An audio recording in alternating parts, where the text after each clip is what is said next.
All right. Good day, everyone, and welcome to the stream. You'll see my location is slightly different. We've started a little bit early, but that's okay. I'm on the road, so to speak. So we're going to be covering a few things while we're on the road, just checking audio and everything. You might see me a little bit difficult to see. Let me just check out that everything's fine. I'm just hoping that, yeah, so it might be a little bit blurry. So let's get back to, so I'm going to check the sound as well, make sure everything's working. You might see me a little bit. Okay, that's working. Great, fantastic. All right, and you might also see that I'm sort of fading away into the dark because there are not many lights. I'm out on a remote farmhouse here somewhere in Africa. So I'm going to switch the screen so that you don't see so much of me. And it's a little bit easier. So welcome to everyone to the stream. That doesn't make it any better at all, does it? That makes it much worse. So let's get the charts back up. So Alex Zander Chiach, well done and welcome to the YouTube stream. Thanks for becoming a member. I really appreciate it. And yeah, so I'm recording this on my laptop in almost in the dark. But as long as you can see this, as long as you can hear me and as long as you can see the charts, that's all good. So let me know if that's all good and that you can hear me well. And you'll also see my picture moving around a little bit as I move the laptop. But the most important thing is that you can see the charts clearly and that you can hear me. And welcome to everyone in the chat. And welcome to Goat.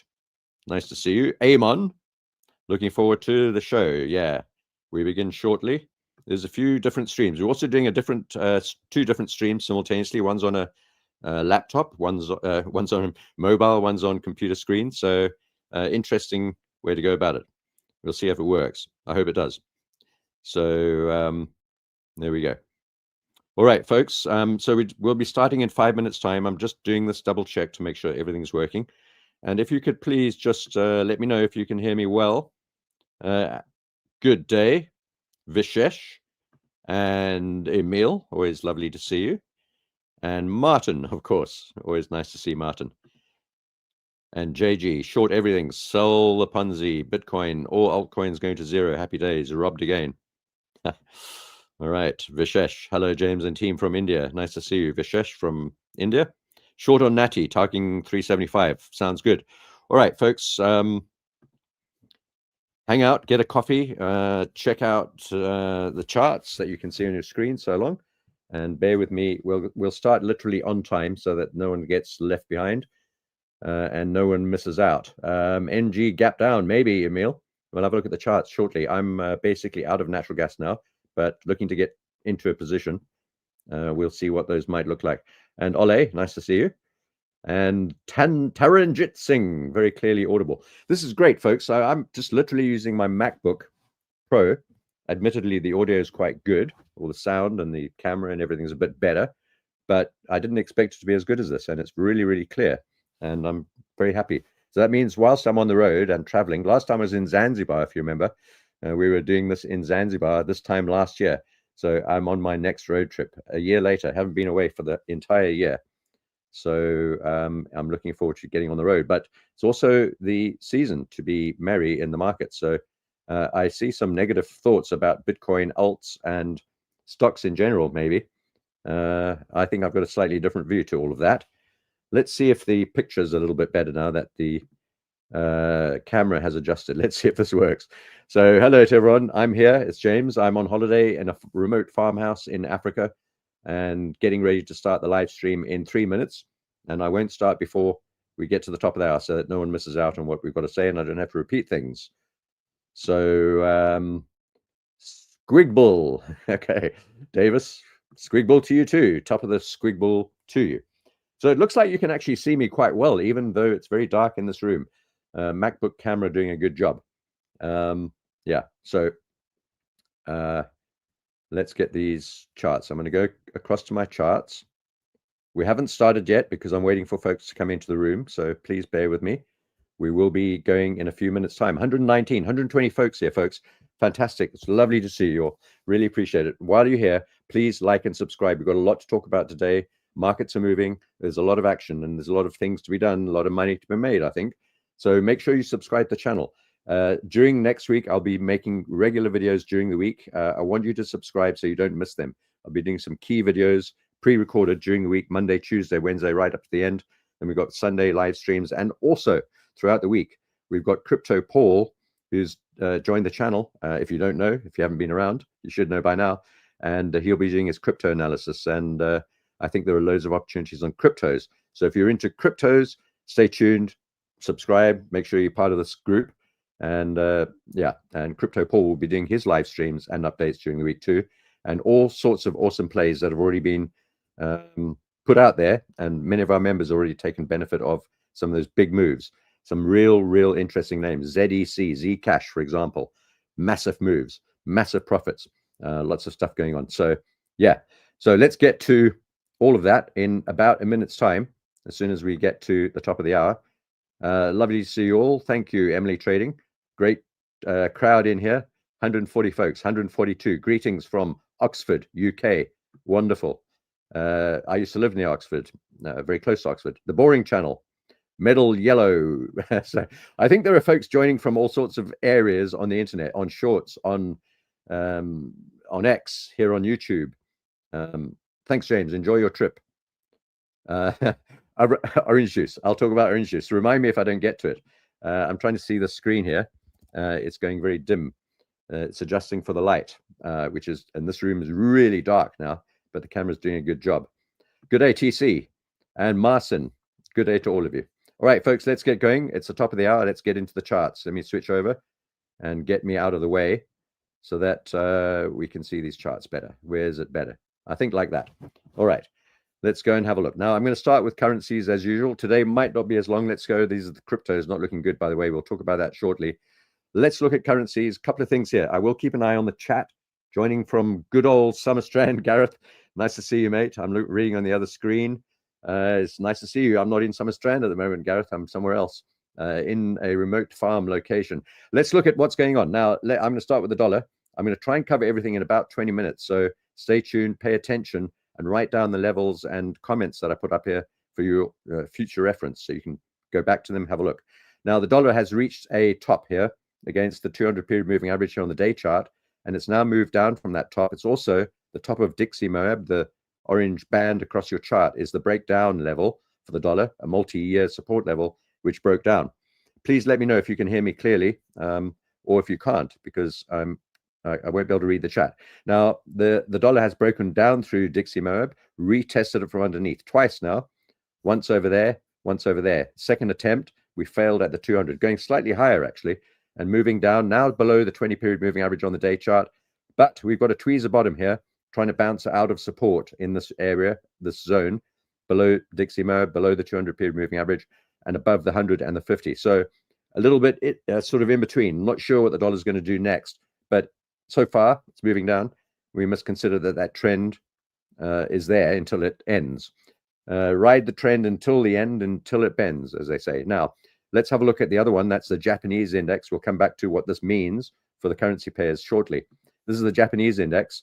And, well, this is the day chart here at Pepperstone. And I've got three bottoms here. You can see all marked off. And I think there's a chance that the Japanese yen could rally against the dollar. In other words, this chart might start moving up. And that means that we could see the dollar yen moving down and some of the other yen crosses. But we do have a Japanese prime minister, a new one, who's very dovish and is likely to print money, try and support the economy, get things moving, which might increase inflation and devalue the yen. So, global sensation. Not quite, but maybe, Vishal, we're going to do some awesome things in 2026. You won't believe what we've got planned. So we're super excited. We will talk more about it during the next few weeks leading up into Christmas. So please, folks, stay tuned. Make sure to stay tuned to this channel. We've got lots of trades on at the moment and lots to put on in coming weeks as we close out this year. And as fund managers are looking to take profits, fund managers looking to get back into the market right now. We'll talk about all of that as well. So here's the Japanese yen index, and it's moved down, maybe a triple bottom. I thought we had a good go up yesterday, on Friday rather. Good, go at bouncing out of here. We fell back down. We've made an inverse hammer candle pattern at a tri-candle bottom here. It's kind of an inverse hammer is, often a reversal candle, even at the bottom, and that might mean that we found some sort of support here. we'll find out pretty shortly, as we move into the market open in a few hours' time, when the currency markets will open, and some of the other markets as well in the Asian trading session. So I'm quickly switching back to the screen to make sure that everyone is happy. We can hear you, but it seems the video is in portrait mode. You might be on the wrong stream, Tanjeet. Check out the other. There are two streams. One is for mobile and one is for computers, and they're both on YouTube. Click on the correct stream. I'm trying this new thing out. So what will happen when MSTR? Is it going down? Manipulation of fear? We'll talk all about that. A global sensation? I don't think so, Tanjeet. All right, let's get back to the charts, folks. So what does all of this mean? We might find some support on the dollar, on the Japanese yen, and that might move up against the dollar. Looking at the Japanese yen index, dollar might be moving down, is in a downtrend, and that might push the Japanese yen or the dollar Japanese yen down. It's a trade that I've got on. We've moved up to the top of this channel, the top 200 period Bollinger Band, and overall, although we have the Japanese Prime Minister, very dovish Prime Minister, installed, and there was a bit of a flutter. You can actually see the gap. This is the gap up after this is the dollar yen, in other words, yen weakness, as that Prime Minister was voted in, and it's moved up ever since. So how far can we get up? And are we going to see some intervention by the Bank of Japan, or the Ministry of Finance in Japan, or the Americans? I don't know. But this is not good news. Generally, the strong dollar is not the story that everyone wants to see, not the Japanese, not the Americans. And because they're pretty much in cahoots with this, with the dollar and treasuries and the yen, and them borrowing, taking on US debt, I think all of this is kind of I keep on saying incestuous relationship, and that it's not good for either of them. And I think they may, and have done before, work together to drive this down. Although it may just technically move down as well from the top of the channel and move down. Let's have a look at the day chart. We have a hammer candle at the top here. As I said, at the bottom, an inverse hammer is often a reversal candle, and a hammer candle at the top is sometimes a reversal candle too. And we did reverse off the top of the channel. We tried to get to the channel 3 times, recently in this last move up. One, we didn't get there. Second one, we got close but didn't quite touch. The third one, we touched and rejected, and maybe we can see a move down. That's the top 200 period Bollinger Band. There's the 20, 50, 100, 200 period moving averages. We've got to get down below all of them and the channel to move down. It's a play I've got on, probably not the best one, I'll admit that. And I've been defeated multiple times by the Japanese yen in recent months. But you don't get them all right, and sometimes a bias can be detrimental to your trading. And we all have biases, and mine has been negative, the dollar essentially, and stronger Japanese yen. But it hasn't quite worked out yet. Maybe there's time for that to work out eventually. Now it's getting darker and darker. At least my screens illuminate my face. That's one thing. So you can see my face in the dark glow in the background. There is one light in the room behind me, so you'll see a silhouette. Now let's move on. I've also got a long on this currency. That's the Australian dollar against the US dollar, for a couple of reasons. One is fundamentally, I think there's lots of reasons to support the Aussie dollar, and I need to get rid of that thing on the screen. Let's get rid of that. Lots of reasons fundamentally to support the Aussie dollar, and also I believe that this chart looks pretty constructive for a stronger Aussie against the US dollar. It's a falling wedge, or a descending wedge pattern. You might consider this to be a descending triangle with not quite equidistant bottoms, but it looks more like a falling wedge to me, with a big Liberation Day spike through the bottom and 2 spikes since then. And this was a tariff spike, by the way, not Liberation Day. This was a Liberation Day spike down. And this here, this other one was, I can't remember now, actually, to be honest. 2020. Oh, that was COVID. Yeah, obviously. So COVID, Liberation Day. I don't know what happened over here. A couple of small spikes down, but generally it looks like a falling wedge, and we're now angling up towards the top. And I think there are fundamental reasons to support the Aussie dollar, and that means that this could break out through the top. And I'm long, literally just long from that green arrow. So those are the only 2 currency plays I've got on. I'm not particularly interested in currencies at the moment. I've got bigger fish to fry, and those are in stocks and crypto. And and metals, actually, for that matter. So I'm going to talk about what I think about stocks in general. I'm not going to give you precise levels, but I will show you where I am in, and I'm long on the NASDAQ. I remain long. I've been long since then. That was a very small position at the top. I thought we could hold and burst up through the top after that small pullback. We didn't. We failed. We came down to the 20-period moving average and then the 50. That was the area that I really wanted to buy at ultimately, and that's where my biggest size is. And those were just in case, I suppose you could call it FOMO of a sort, just in case the market moved up and left without me. That's classic FOMO, by the way. And I could have avoided getting into those early trades, saved that size for a little bit lower down. But sometimes I just generally don't like to be out of the market most of the time. So I'd like to be in the market. And at that time, I thought the best direction was long. So yeah, we got long again at the 50, and we got long again on the move back down to the 50 over here. That was on Thursday. And Friday, we had a very dramatic collapse back down through the 50, down to this long-term trend line that we've been trading off. It's a really good trend line. We've traded above it and below it, and it's moving us up towards the top of this channel where we got to eventually, my first blob. I still think that this channel is not yet complete, and we've pulled back quite nicely towards the channel center line. That's this dotted red line in the center, and I think we could bounce out of there. Look how beautiful that was. Channel center line right there. It's very faint. You can't see it easily. You can probably see it easier than you can see me, though. And then I think we've now done the retrace. I do believe that there was, and this is not good news, by the way, that there was US government treasury intervention in some of these moves down in the stock markets on Friday. And I do believe that there was government treasury buying of NVIDIA, Tesla, and MSTR, and that saved these from moving much further down and collapsing dramatically. Also, there are fund managers, and many fund managers, and I've spoken to a few of them in this last week, who are looking towards the end of the year for their bonuses, and they need this market to move up. A lot of this move up here recently, since the Zweig breadth thrust down, has been driven by retail traders.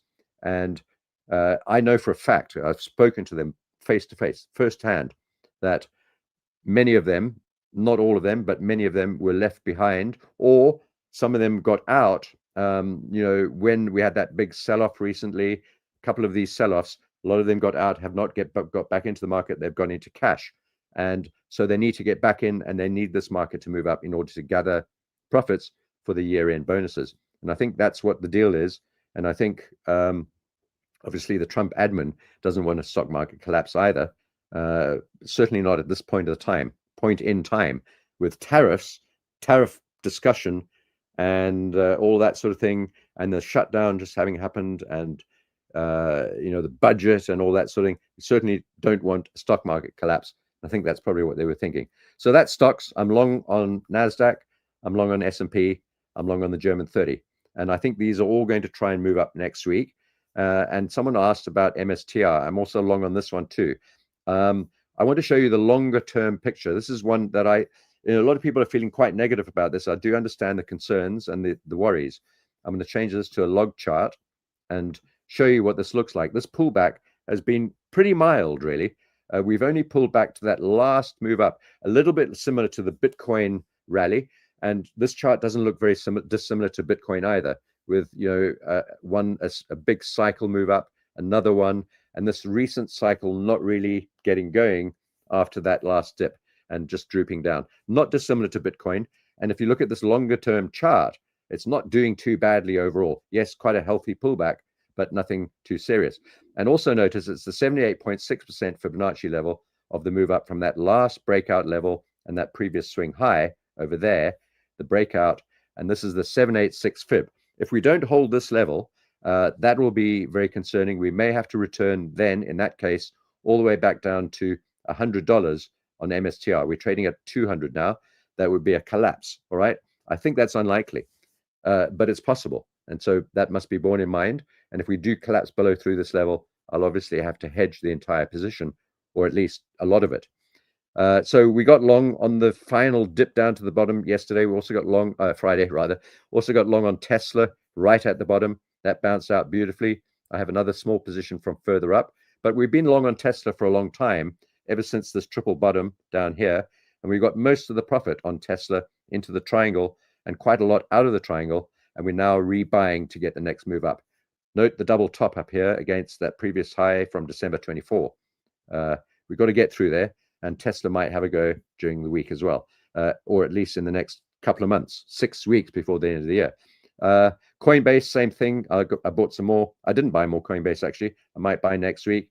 And NVIDIA, I was tempted to buy more, but I did not. I have a small position. I'm a little tentative on NVIDIA and Tesla as well, because we've got gaps below us, and all of these, all the ratios are way too high on many of these stock names. So I'm a bit wary of it, but basically why I didn't add more, but I've got some size on there already, not a lot, but some, and same on MSTR. That one I added to, but not Tesla, not Coinbase. I added to Tesla, but not Coinbase or NVIDIA. So that's stocks, folks. I hope that was useful. Hoping that MSTR will hold this 200 level, by the way, in answer to that question. Now, going across to Bitcoin. I don't want to spend a lot of time on this. There are millions of videos on YouTube about crypto and Bitcoin, where this is going. Are there cycles? Are cycles finished? Are we going back to naught? Are we going back to 30,000, 60,000? Are we at the bottom right here? Is this whole project doomed? Is Zcash, ZEC, going to take over because of transparency issues? I don't think any of those concerns are worth worrying about at all. I believe in Bitcoin. Suffice to say, I don't think it's going to 0. I don't think it's probably even going to 70. It could do. If it's going to go there, it's going to go there fairly soon, and we should bounce out of it pretty rapidly. I'm fully hedged on Bitcoin, except for one small position, which I added there. Now, I've been long from about 74 all the way up to 127. And at 108, I started hedging on the way down, and I'm now fully hedged at about 100,000. My entire position was hedged, so my profit is locked in. I did give back quite a lot of it, though. Obviously, we got to 127. My final exit or hedge was at around about 108. And so, starting at 108, working down to about 100. And so all of that extra profit, between those levels and the top, I've missed out on. But I will pick that up as we move up. And the hedges, I won't take profit on. I'll let the hedges get taken out at break even as we move up. So my hedges are stacked above here. My private group knows. For those of you in the private group, remember the hedging strategy that I put in place. And I will instruct as well when I start unhedging. And it's not for some time to go right now. We're all the way down at 94,000. My unhedging will begin at about 98,000, roughly. I can't remember. I'll notify you in the private group. And then we'll unhedge all the way back up to 108, 10% at a time. And then we'll be unhedged, and those long positions will all be intact. I'm not going to take profit on the shorts. So I've got lots of shorts in profit right now and lots of longs, all in profit as well. So I've got shorts in profit, longs in profit. The shorts are the hedge, though. I could take profits on the shorts and then buy more, thinking that we've got the bottom, but I'm not too sure about that. Looks like we are trying to bounce out, and we may form a triple bottom here. Let's look at the 15-minute chart on Bitcoin. This is what's happening right here, right now, trying to bounce out of here. And if you look at this on the 4-hour chart, I'm not saying this is going to hold. It doesn't look good on the 4-hour at all. We tried to bounce out of there. Looks more like a bear flag. We're below the 20-period moving average, below the trend line. No bounce out of this very key area at 94,000. And I think we're going to have to go, if we don't find support soon, any minute now, like right here, basically, we're going to have to move down to the thick red line at around 75. Let's call it 75,000. There may be other support levels on the way. There's one here at the 786 fib, for example, at 86,000. There's also the 100-period moving average down here.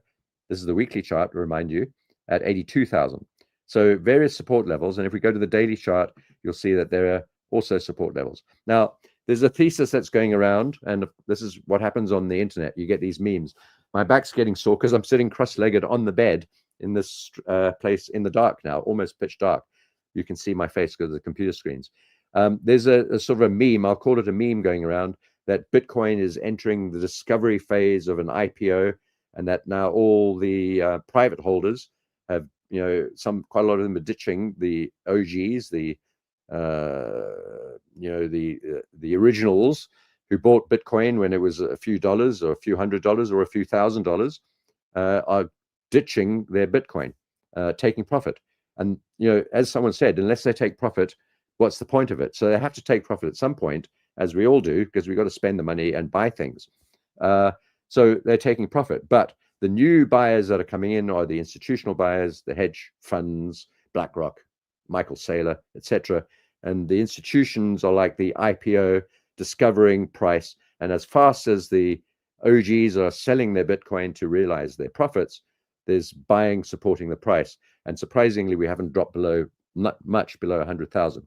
So this is the idea that we got this discovery IPO phase, initial product offering, and that Bitcoin is doing pretty well. And other companies like Amazon, for example, and Apple and Meta, for example, when they did their IPOs, Meta dropped about 30% in price in the next few weeks and then started to pick up. And many companies do this, and Bitcoin might be in that sort of phase. I think it's a good story, fair enough. Don't kind of buy it, I half buy it, yeah, fair enough. I really don't care, actually. I just want Bitcoin to find its feet and to get moving and to start moving into an uptrend, which we're not in at the moment. We're in a downtrend. And until that trend changes, let me go back to the day chart, quickly have a look at this. Until this trend changes, we have to remain short of mind. There's a very long-term trend line that we've broken down below, this long black trend line. We're below it now. That's not good.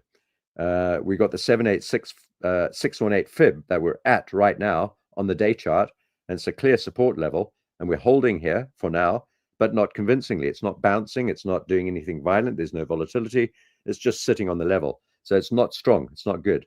And if we break down below here and close below here, next level, 85, that's the 786 fib, and then all the way back down to the 75 level, the original breakout. And that doesn't look sort of irrational to me at all. In fact, it looks more like that's potentially the most likely scenario. So anyway, I'm fully hedged. I will unhedge if we move up, and otherwise I'm not going to touch it or do much to it anyway. Unless I see real opportunity to add some size to the long side, I probably won't do it. And all of these are doing the same sort of thing. Ethereum, I don't want to spend too much time on them. I've got longs. I put small longs on each one of these after having done exactly the same thing. I took all of my profits on Ethereum, XRP, Solana, and I immediately put a 10% position, 10% of what I had back on to Bitcoin, Ethereum, XRP, Solana. You can see my entry prices on the chart. I will build these positions up if the markets move in my favor. At the same time, sorry, I did say I'd hedged the whole lot, and holding those hedges and not touching them. I was thinking of something else that I'm doing that. I'm terribly sorry. I have completely taken all of my positions off, which I had hedged. So I'm sort of one step behind here in what I'm explaining to you. I've now taken all of it off, so locked in the profit with hedges, and then closed everything down. There are large carry costs overnight because I'm trading some of this on a broker as well at Black Bull.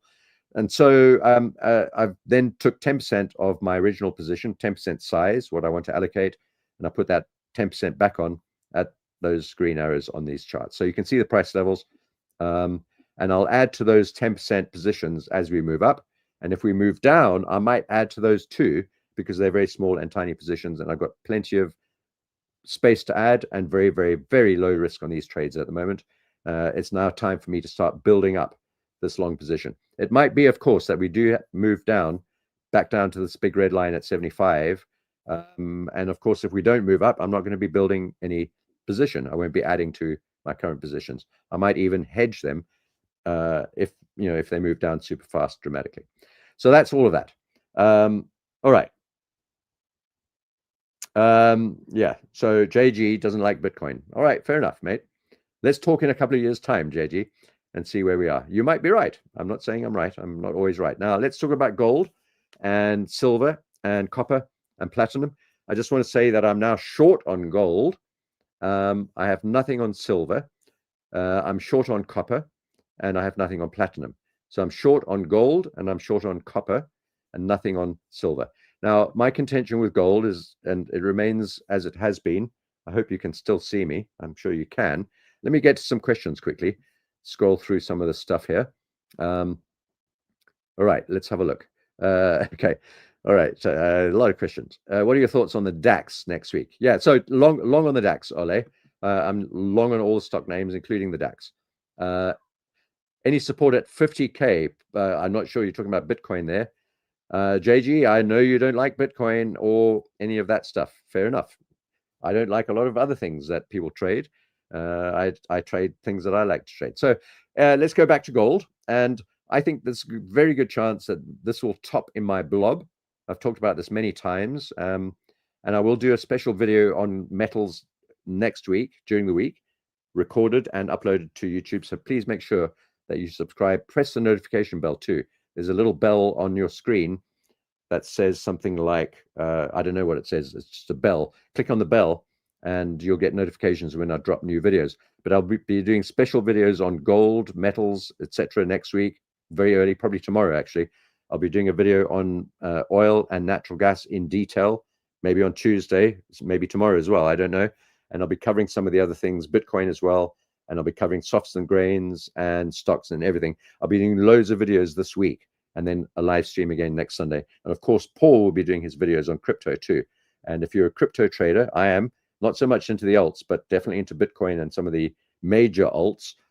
Paul is the man. He's fantastic trader and expert in the crypto markets. JG, not a video or a stream for you to watch, as you're not a crypto person. All right, now I think gold's got a good chance of moving down. I think we've had to release a lot of buyers that were trapped at the top here. I think we've gathered some of them. We may have to move slightly higher, but we did pretty well. We got very close to the 78.6% fib, which is what I was aiming for. And we've hesitated there, and we've started to move down a little bit. We got short on, as we started moving down. We are still bouncing out off the 20-day simple moving average, this green line. And there's the 50 just below at this previous support level. But the 20 is now curling down a little bit, and we did penetrate it. So hopefully in a few hours' time, when the market opens and into next week, this will move down. And I think eventually we'll get back down to 3,500. And that's the area where we bounced out of that massive ascending triangle. We were long, we've been long on gold all the way, sometimes short within the triangle. But at the time I was short, I was long on silver. The gold short was a hedge. But we've been long mostly on gold until now. And I'm now looking for this to move all the way back down to 3.5, the breakout level. It's also where the 200-day moving averages, which we'll have to get to at some point. And it's also this very long-term green trend line coming up from way below. And there's even a much longer trend line coming up very, very, very low below us, but I don't think that's in play. So somewhere down into that block, if we can get this moving down, I think we could see gold moving down. We didn't get a lot of data from the COT reports at all the last 6 weeks or so on anything. And so we're not 100% sure what's been going on. We are getting some numbers coming out now, but we're not sure. But as soon as those COT report numbers come out, we'll have a very close look at them, and we'll look at them on softs and the grains, oil, natural gas, things like corn, sugar. We'll get to sugar shortly. Just remind me if I forget. And we'll start to look at some of the COT reports and where the buyers and the sellers and the institutions are positioned. I think we'll find that there's quite a lot of positioning to the downside on gold now. And with a bit of luck, gold will flow, some of it at least, will flow into crypto if we can see gold selling off a bit. It's very overbought. Gold often does this sort of thing, and it may consolidate for weeks, if not months, from here onwards. It's possible we could get up to the underside of the trend line again and make even make a new high. I'll use this line to illustrate that. Something like this, just up to the underside of the trend line, but higher than the previous high over there. And that wouldn't be untoward either. But I think we're going to maybe just try and reject somewhere in this blob. We're doing okay so far, rejecting a little bit, but no real momentum downwards just yet. So that's gold. And I think generally just slightly heading downwards. The moment we turn around and start moving up with vigor, I will abandon this short idea and look to get long again. And I will do on whatever I'm doing on gold, I will follow suit on silver. It's kind of cool, this lighting, isn't it? You can see me. Let's go to the big screen. I'll take a 2-minute break. I've been talking for 30 minutes nonstop. So let's see what it looks like on the big screen. It's not too bad, actually. This camera is fantastic. This room's almost pitch dark apart from the light behind me. So anyway, back to the charts. Just having a little bit of fun here. Right, let's go back to the charts. Actually, let me go through the questions very quickly. Yeah, so Bitcoin. Yeah. isn't a company. How can it IPO? Yeah, I know it's not a company, JG. James, is the market in general showing signs of a pullback, potentially a bear market that would also naturally bring Bitcoin? Sure, Bitcoin will probably move down if the stock markets move down, and of course that's why I'm hedged. And we've got to be incredibly careful about the longs on the Bitcoin and other cryptos. Good day, Rich. NatGas. Let's go on to NatGas. Yes, let's talk about that. All right, we'll talk about commodities now. Just to finish off with silver. Silver, I think, will kind of follow suit. We got long over there, by the way, at the green arrow, and I got hedged over there. So actually, I do have two positions on silver, but it's not directional. So the hedge, the short at the top here, is equal to the size of the long from down here. I've locked in about $3.50 in profit, which is good. It's about 6% on silver. And I don't know quite what to do. So I'm going to be watching gold. Gold's going to lead the way. I've also got a short on copper. And Dr. Copper, if anything is going to move down in anticipation of a market sell-off, copper will lead the way. Dr. Copper will show us. It often does, not always, but if we start seeing copper weakening, and it's not really showing that, right? Although I'm short, we have what looks like an ascending triangle. And if we move up towards the top of the triangle, it will then be an ascending triangle and more likely to break out through the top. Whereas right now, we haven't broken up through sort of the center line of that triangle, and we're moving down a wee bit, a little bit. No momentum, though, like gold, moving down, but no momentum. And we're still inside the triangle, and all the moving averages are still stacked up below us, including the 20, just right there. But if we start moving down and follow path B on copper, that could indicate that there's some tremors shown in demand for copper regarding industry and the stock market. So watch copper. It's always a pretty useful thing. Now, let's get on to natural gas. I don't have a position on natural gas, but I'm going to have a look at this chart with you and tell you what I think. Now, the big green blob at the bottom here, this is the 4-hour chart. The big green blob here is the previous, I think that's 2 contracts, the previous 2 contracts. And starting at this little green blob is the current contract that we're trading within. Okay. So it's the front month contract, and this is the natural gas front month price given by Black Bull Markets based on the Henry Hub price over on the NYMEX. So basically the futures price, the front month futures. We've moved up very, very rapidly, really, for natural gas. This is quite a strong move. I was long from the bottom here on the previous contract. I was long from the bottom of this current contract. And I have been long more recently on this current contract in the last week or so. We moved up.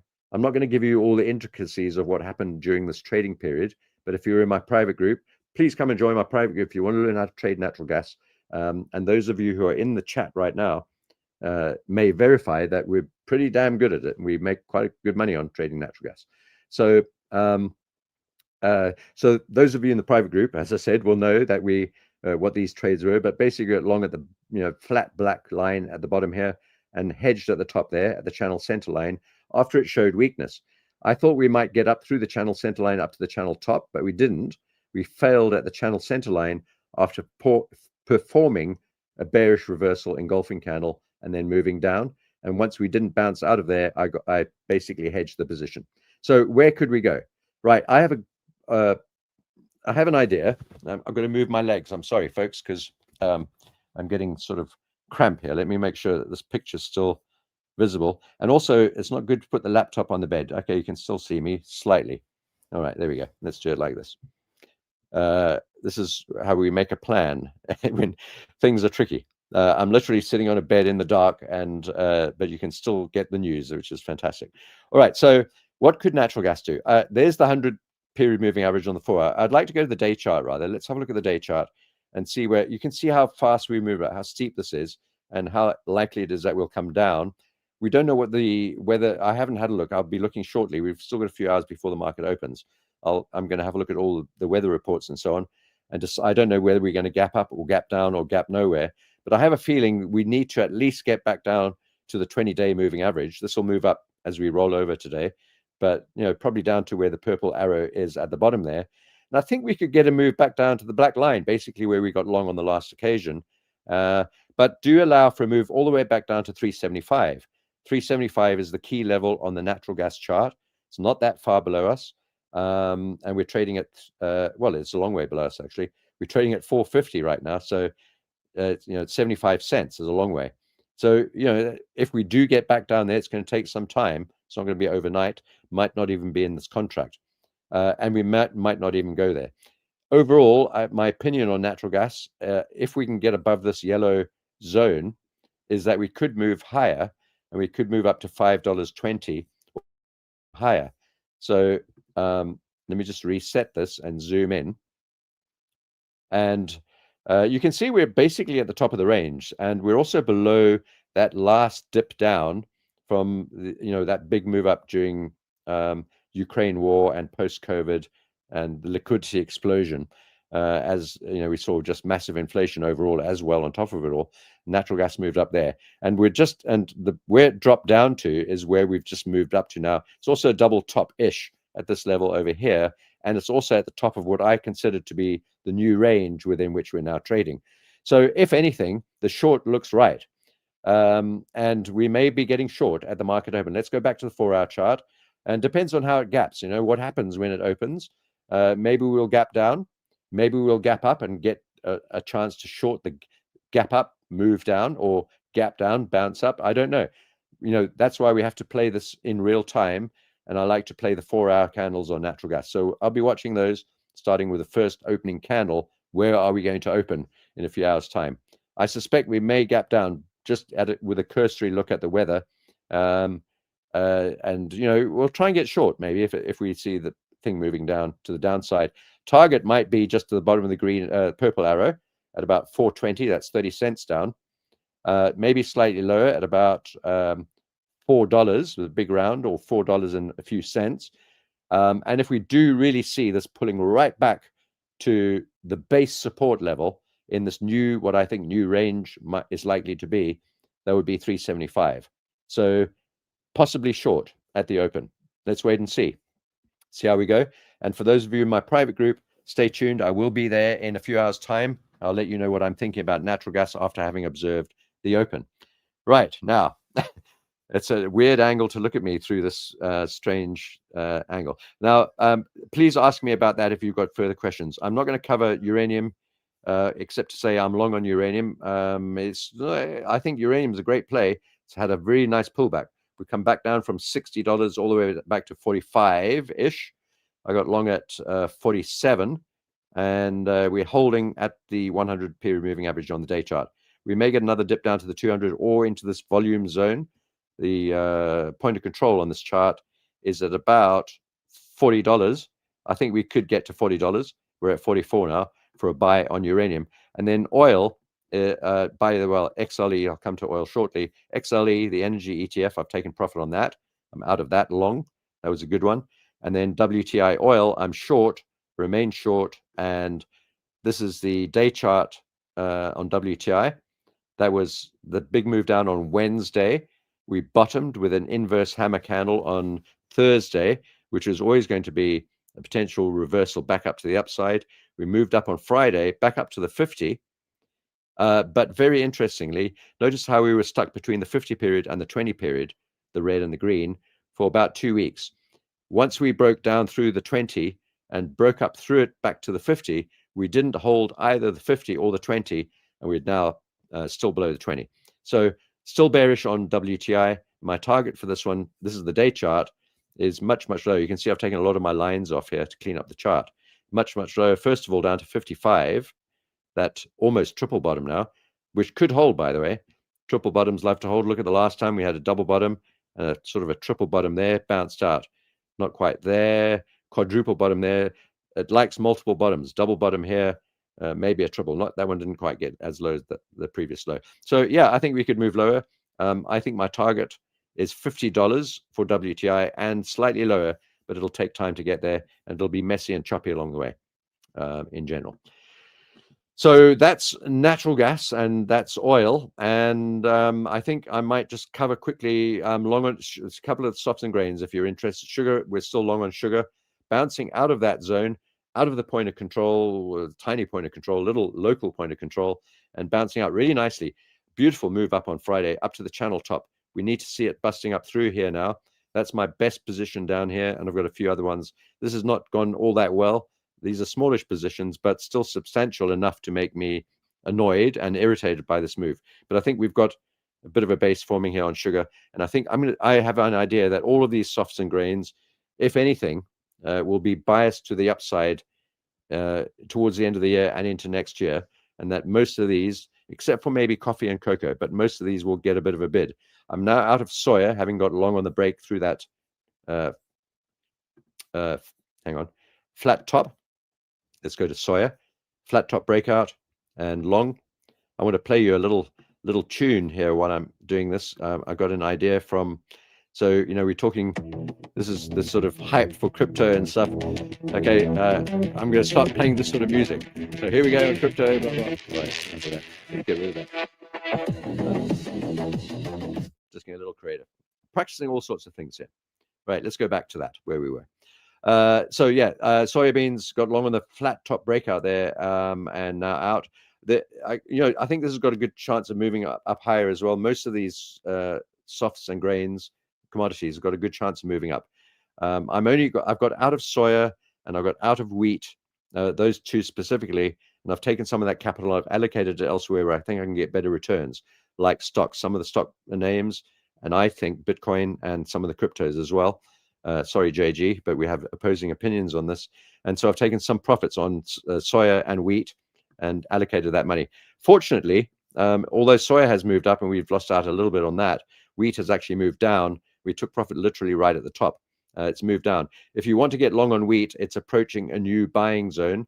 If you believe that wheat is long in nature, it's going to move up. I think it has a good chance. Actually, I might get, if I've got some capital around, let's go back to wheat.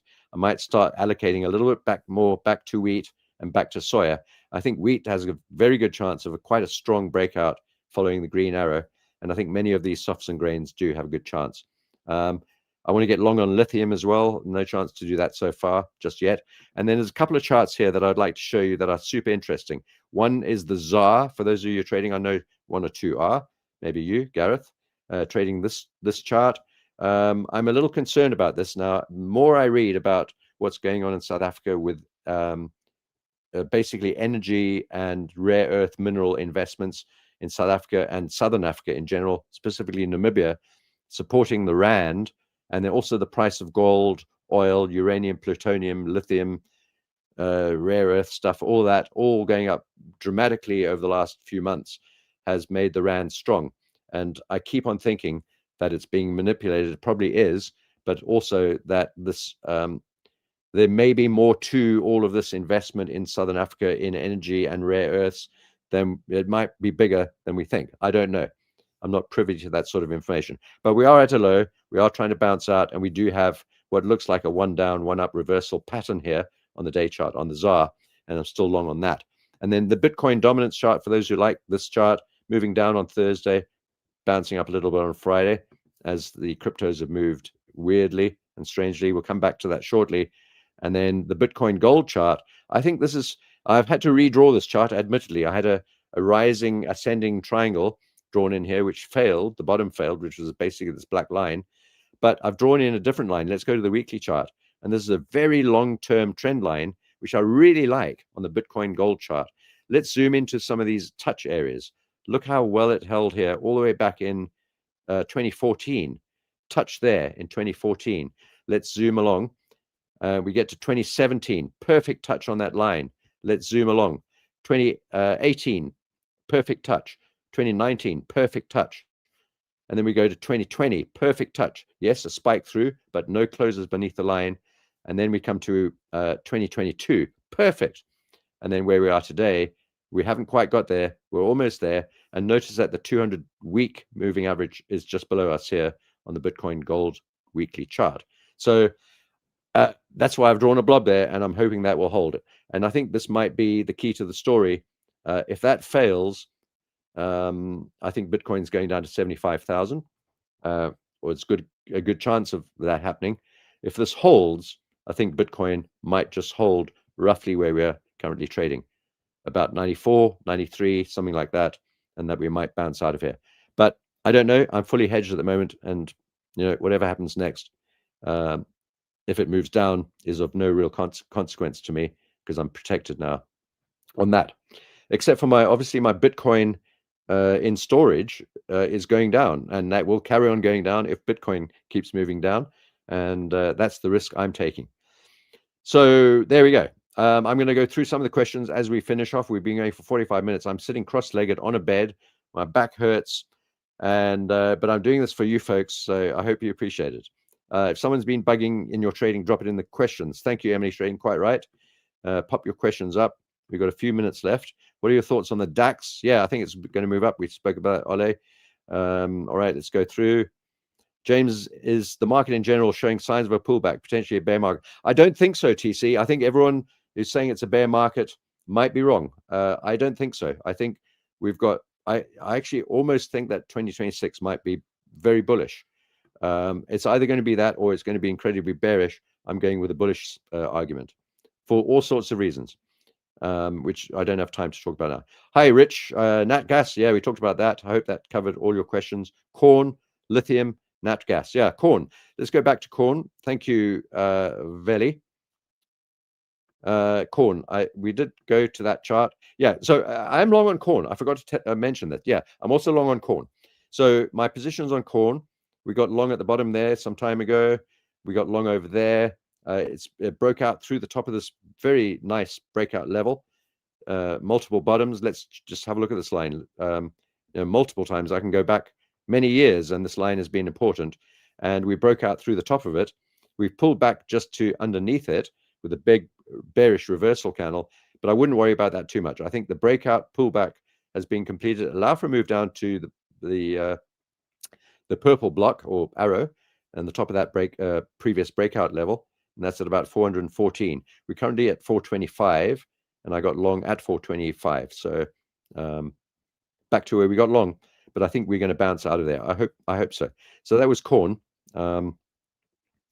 and I hope that was helpful. Yeah, so I'm long on corn. Too scared short gold? Yeah, lots of people are scared to short gold. Don't think being short on gold and long on NASDAQ is a sound strategy. There was a positive correlation all year long. Yeah, these correlations don't always hold, Mal. And, gold and the NASDAQ don't always trade together, not at all. The correlation coefficient, the R squared value between gold and the NASDAQ is pretty low. It's not even above 0.6, I don't think. It might be 0.6, maybe it's 0.58, 0.6, 0.62, but it's certainly not 0.7 or 0.75, which is where you'd require a strong correlation to be. So yeah, I've been short on gold and long on silver simultaneously 7 times in the last 2 months and made profit on every occasion. So those correlations don't always hold. Yeah, orange juice. Thank you. Yes. Orange juice. I forgot about it. I'm glad you reminded me because I would have just ignored it. Let's go to OJ. Why did I replace my OJ chart? Let's have a look at it here. Let's have a look at OJ. And I've got to find the right orange juice. Let me check. Just give me 1 second. Orange juice. I'm looking for a specific chart. OJ. Let's use this Vantage chart. Yeah, so orange juice. So I don't have any positions on orange juice. We've been trading this quite actively from the top, really. We weren't buying it on the way up, but we were selling it at the top. It moved down dramatically. We had a really good trade on this, and it's moved down very fast, consolidated into a flag type pattern, and it's broken down through the flag. I think it's going to move. It's going to carry on moving down. I'm going to show you what I think is probably the most likely thing to happen. I think this looks like a flag. It looks good. And so, yeah, that looks good. That is fantastic on orange juice. Very neat. Orange juice is probably nearing the bottom, so be careful. And we haven't retested that channel breakout. So I think it's probably a long, right? I think we've got to get back up there somehow and retest it. Not because we haven't retested it already. That's one of the reasons, but also because we're incredibly low down on the chart already, and we're not that far from the bottom. We probably will get lower, but it might be that we'll probably get back down into about, let's have a look. A lot of volume up above us. Probably, we might be, pretty near a low actually. So it could be that we get a double bottom as well, something like that. So I'd be looking maybe for a long on orange juice out of this support level. And I'd be interested to see what sort of support level it is. Is it a fib level? Let's have a look. No, we're not at a fib level. We're below the 78.6, so that's bearish. And we got all these levels down below. I don't know how far this goes, what it looks like further back. Let's try a different chart. Let's try active trades, see if we can get a longer time frame. Yeah, no, we can't. That goes back to 2017, slightly longer. Yeah, so there's a little bit of support here as well, going back. Let's draw a horizontal line across, going back to a long time ago. Let's put that line at the current price. So that matches up with some lows over here, some highs there, some consolidation there, a high there, a low there, and we're right at that level now. So yeah, I'd be tempted to buy orange juice at this price. That's my final opinion on that. So maybe long on orange juice. Lithium, there was another question on lithium. Let's have a quick look at that as well. LIT.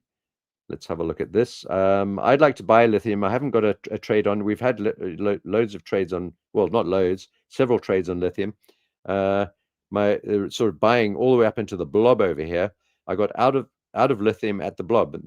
So we basically only got half the move up. It didn't get in. We missed out on the entire second half of the move. I was hoping for a pullback down to the trend line and a bounce out of there, but instead of that, we moved up. And we move even higher than my level over there. Let's make this higher. So I think we could probably pull back. I think we need to. It's not going to keep on going up forever. That might keep on going up for a little bit still, but I think we need to pull back. We've got some clear levels below us, starting at the 38% fib, and that's at 52.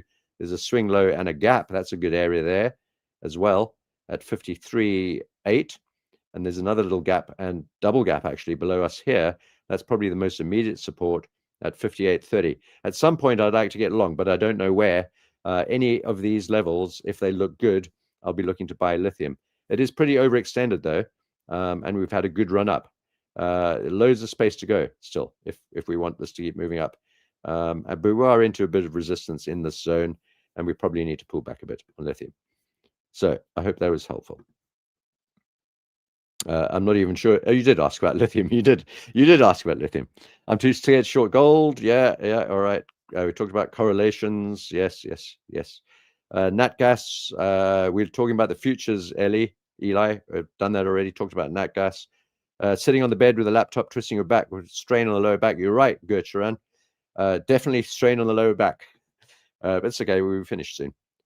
Next week, I will be in a different location, Ole. I don't know where, but in a more office-like location. Yes, I'm on a farm at the moment. So, but it's nice to be on a farm. It's dead quiet. It's dead quiet. We talked about orange juice. Thank you. Next week in coffee. Yeah, just short, Ole. Still short on coffee. No worries, JG. we might disagree on crypto, but that's fine. We probably disagree on lots of things and agree on lots of other things. No problem, ERG. Omkar, no problem, mate. All right, everyone, have a great day. It's Sunday. Well, the weekend's over. You're not going to enjoy the rest of your weekend, but enjoy what's left of it, the little bit that's left. And I will see you. Let's get this looking a little bit better. There we go. Oh, there's a big light. I will see you tomorrow in a video, which I'm going to record and post up on this channel. So make sure that you're tuned in and make sure that you subscribe to the channel. And I will see you tomorrow in tomorrow's video. And Paul will be making his videos next week too and streaming online. Make sure you subscribe, join all of our live streams. There's lots of exciting stuff coming up and loads of trading opportunities. I think this is going to be a gangbuster the next couple of months and possibly even into next year too. I'm optimistic about the markets. I know some people are not, but I'm not going with the naysayers personally. I'm going with the positive stuff. And I think that we've got a good few months and maybe even another good year ahead of us. If that doesn't happen, then we're going to see a massive market crash. I don't think we're quite ready for that yet. So it's not going to be a massive crash. I think it's going to be a decent rally followed by a crash later on. All right, folks, take care. Have a good one. I'll speak to you soon. And stay tuned for tomorrow's videos. And don't forget about Crypto Paul's live stream during the week and his videos too. Been super seeing you all. Appreciate your support. Make sure to like and subscribe on the way out if you haven't done so already. If you haven't done it already, before you leave right now, click like and click subscribe.